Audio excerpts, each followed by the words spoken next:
Good afternoon, everyone.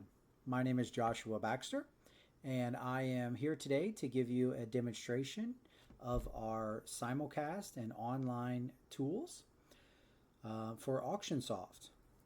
Now, if you are familiar with Auctionsoft, you'll know that this is the front page of our site.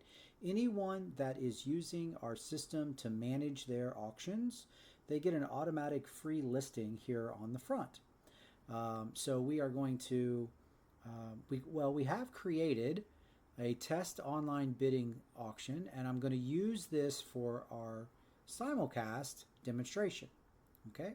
Now I am not logged in at the moment, but if I go to click on that tile, it brings me to the page that's all about this auction, and these are all the cataloged items that we have put in our demo sale to play around with. Okay, so and you can see that I have this set to go live or start the simulcast feature in just about 3 minutes. And I have not logged in yet, but let's say I wanted to do some pre-bidding on this. I can come in here, and the first thing I need to do is bid on, get myself registered to the system. Now, if I've ever registered before with Auctionsoft, I will not have to do much other than just put my login and password. And now you can see things that I've already bid on. The system does allow you to set max bids or proxy bids. So you would do that with this button here, set a max bid. And you can see once you open it up, I have already entered a $10,000 max bid on this Isuzu. Oops, I've already said that. We also have a buy it now feature. So if you click buy it now for that price, you'll confirm the premium or the tax that the auctioneer has added, and then you can confirm that. When you do that, this item gets removed from the auction if you go ahead and pay the buy it now fee price. Okay. Now you can see I've bid on a lot of these things here, but it's very simple to do. If I want to bid on this Jeep here, this 46 Willys, simply click the button and the tile turns green. It will automatically favorite that item to put it in my watch list. Now my watch list, or our watch list, is a little bit different. We've got everything organized in such a way that we kind of assume that it's possible that you're going to be bidding on multiple sales that are on our platform all at the same time. So if you've got items that you're bidding on, they show up in this list. These are the auctions that you're participating in, and these are the items that you have either added to your watch list or that you've bid on at least one time. Okay, so they all show up here on this watch list page to keep everything organized. Now I'm going to go back and I'm going to do most of my bidding from the front page, but that's how you get that. So let's go back to view the auction. And 56 seconds left, so it's time to start the sale. So I'm going to jump over to another window that I've got set up here. Now on this page, I've got a different, actually it's the auctioneer logged in, and just a few seconds left. This person's outbid on everything. And so what I'm going to do is I'm going to get ready to launch the simulcast feature. So I launch the auctioneer dashboard. I click auctions, and if you're used to using Auctionsoft for live auctions, it's very similar. It's exactly the same actually until you get to the cashier's window or the cashier's page right here. But for a normal sale, live sale, you would use the general clerking grid. But in this case, you're going to click on ring 0 and open the catalog clerking grid. Now, if you've never used this before, this one looks a little different. And to get ready to go live so that people at home can watch you and you can start selling to the live audience, you're first going to come over here to launch the stream. However, I just wanted to tell you, we do have an audience monitor and an auctioneer monitor.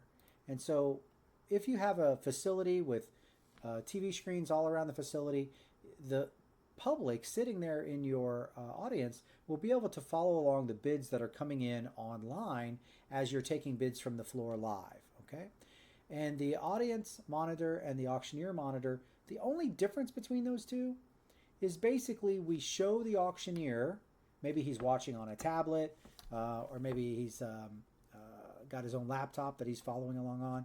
But the only difference between these two is the auctioneer can see the reserves that have been set as, and again, I'll show this to you here once we get going. So let's launch the auctioneer monitor as well. Okay. So now, when it's time to go live, you're going to come over to the green button here to launch the stream, which is basically your video, and click that and it'll turn on the camera. And now you can see me. So I am in my office or my creative space, and where I do some painting and things like that. So once you get this open, it's very easy. You're going to click launch stream, you'll initialize, and then assuming your camera and your microphone is set up properly, you just simply start the public broadcast. Now this is also where you'll come back if you want to pause the broadcast, but we are running live right now. We have started broadcasting successfully, but I'm going to close that down. Actually, I'll move it over here out of the way.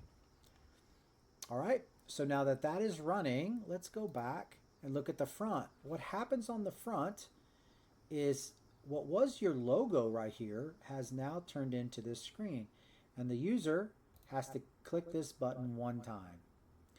And from that point forward, they can just follow along.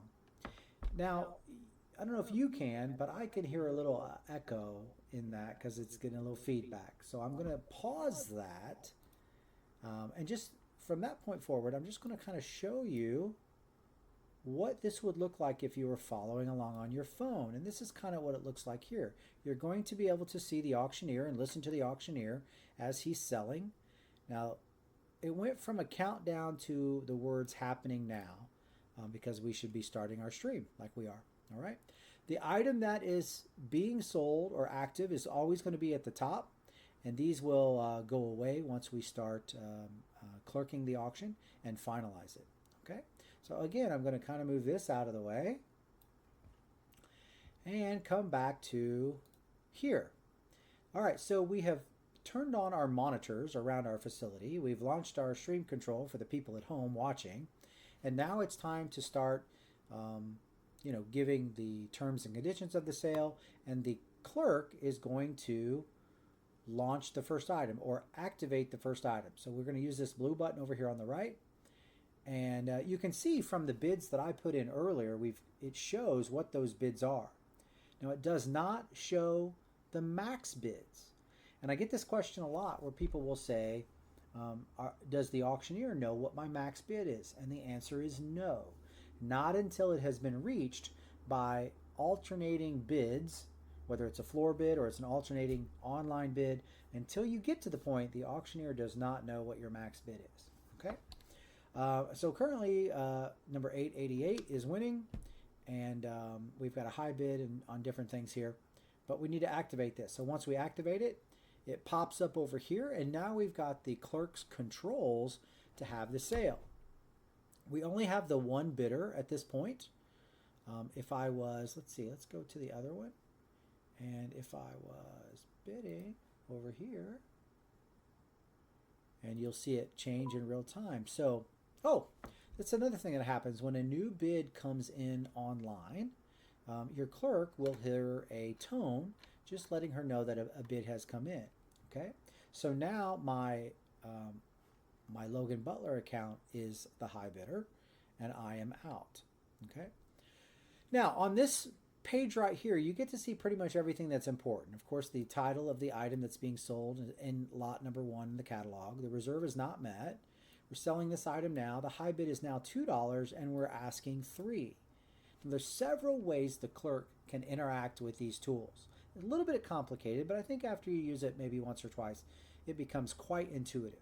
Okay. So we know we've got the current high bid of 2. I can simply click 3, and what the clerk is doing is telling the audience at home that there's now a floor bid that has outbid both internet bidders. All right.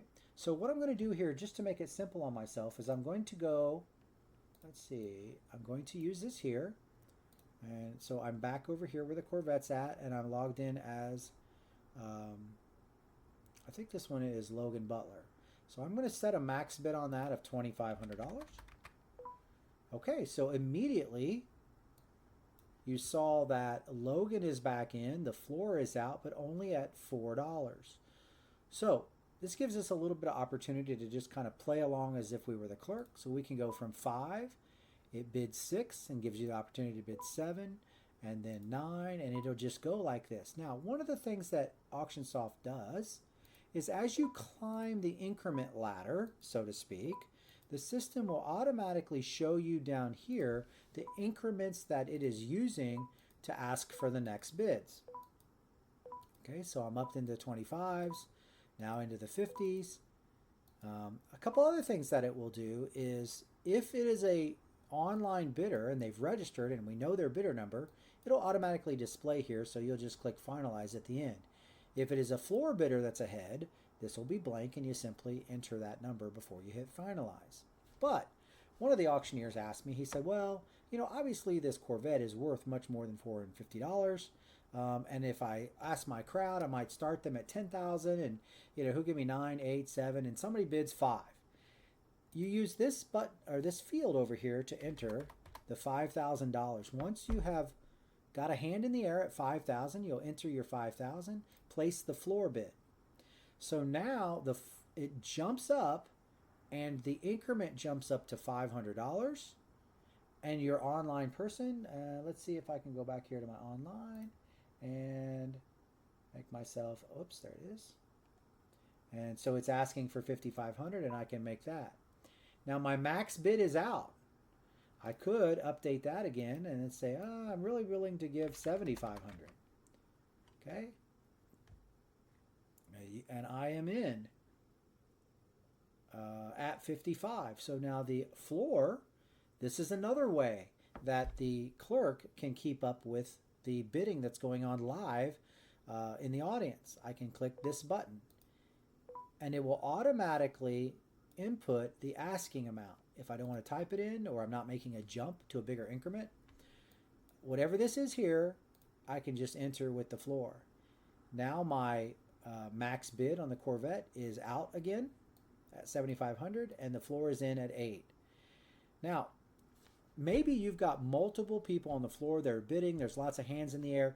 You can click this button, you can click this button, or you can just hit the space bar on your computer keyboard and it will just follow along. But wait a minute, it seems you've gone too far and the auctioneer is asking for 14, not 15. So you simply come down here and click the undo button and it'll take it back 1. In fact, I'll just show you that real quick. Let's go back over here and make another bid. And I'm going to bid the 14,000 that's needed to put my account here in. So Logan Butler now is in at the high bid of 14,000. But the auctioneer says, you know what? I took 14,000 on the floor. And he says verbally to the crowd that's watching at home on the live stream, he says, you know what? I'm going to override. I took it on the floor. Internet, you're going to have to be 15 if you want to be back in. So this yellow override button just allows the auctioneer to make that change because he's given preference to his live bidders over his internet, and he says verbally, hey internet, if you want back in, you're going to have to be 5,500 or 15,000, excuse me. But he's really trying to squeeze all he can out of the audience, and he says, all right, you know what? I'm only going to ask, how about who give me 14,250? And as soon as he clicks this, now your clerk is changing the increments. It's no longer using what you've set up in your company settings. And you get to control your company settings. However, whatever the increments that you want it to be, you can set whatever you'd like. So now as I place another floor bid, it's going to use the 250s until I am done selling this item. So let's say I squeeze another $1,000 out of the floor, and my online bidder is going to come back in and he really wants this item, so he's clicking the 15,000. All right, now that we're done here and we can't get any more bids from the floor, fair warning. We offer fair warning to all of those people that are at home, maybe thinking about getting in on this Corvette. And once we've done that, there's no other bids. We simply go finalize. And there it goes. Now, that item did reach reserve. So the reserve number went to 10,000. Our high bid is 15,000 and the winner was 65. The system automatically jumps to the next lot, which in this case was created as lot 1A. The Isuzu, the reserve is not met at that $10,000, I think. I don't know. I forgot what I put in there. I think it was $10,000. But online, we only have 30. So let's follow along here. We've got a couple different people bidding to get there. So let's place the floor bid. And again, we can probably follow this way up, but I don't want to waste that time. I'm going to come up here, and I've been calling for the audience, so I'm going to put in 8,000 to get us to that point. And it looks like somebody online has entered a max bid that's greater than that, so now I'm just following along at the 1,000s. Now at this point, if I bid again, it should knock. Now, here's a good thing. Look here, the floor matched the max bid of the online user. That's what this strike through on that. Now I could override that and give that $10,000 tie to my floor bidder, but I'm going to leave it that way for now. Okay? Again, we'll give fair warning and finalize. Again, we've reached our reserve with the high bid, different winning bidder. Okay? We've got a $20,000 high reserve here. So let's assume that we're going to place this floor bid at 8,000. And floor bid, one more. And it should, 20,000 I said. Okay, here's one. Here's the thing. Let's say you're at 13,000 and somebody yells out, I'll give you 20 or whatever. So we click 20. You'll see it. The reserve is now met. And all of these updates so that you can 22, 23, 24. And as you follow along here, your audience at home is seeing the same thing. Oops, didn't click on it. Okay, I'm bidding from home. Nice little green flash to let you know there's a new bidder in. 65 is our bidder. Okay, pretty easy, right? Fair warning and sell it. Pops up automatically to the next one. Okay, now if we look at our audience monitor, this is what they see. All right. And then the difference between our audience and our auctioneer is simply this reserve amount is displayed to the auctioneer. Okay. All right, so let's see, what else can I show you here this afternoon? I think that is about it. Please give us a call if you need anything, or you have any questions about the system. We would love to have you as a client at Auctionsoft.